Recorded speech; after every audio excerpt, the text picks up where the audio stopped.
အိန္ဒိယနိုင်ငံကဒီလူတွေကတော့အရန်ကိုညံကောင်းကြပါတယ်မြန်မာနိုင်ငံမှာဆိုရင်ခက်ခဲ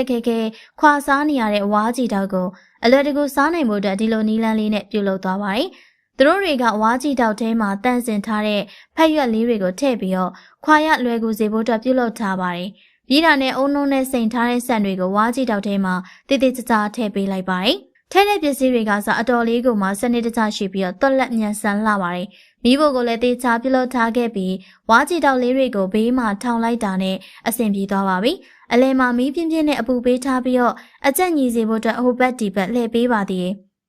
လိုအပ်ရင်အုံနှုတ်လေးတွေကိုပါလိုက်ထည့်ပေးပါတယ်မင်းငိမ့်သွားတဲ့ခါမှာတော့ဝါးကြည့်တောက်လေးတွေလည်းကြက်နေပါပြီဒီအခါမှာဝါးကိုခွဲထုတ်လိုက်စရာမလိုပဲဖက်ရွက်ထိပ်လေးကနေဆွဲထုတ်လိုက်ရုံနဲ့တင်အလွယ်တကူစားသုံးလို့ရပြီပဲဖြစ်ပါတယ်နောက်ပြီးတော့အဲ့ဒီဝါးတွေကိုလည်းတစ်ဖန်ပြန်ပြီးတော့အသုံးပြုလို့ရတာမလို့အတော်လေးကိုအဆင်ပြေလာပါတယ်လူချင်းမင်းတို့ရောဒီနီလန်းနဲ့ပြုလုပ်ထားတဲ့ဝါးကြည့်တောက်ကိုသဘောကျသလားရှင်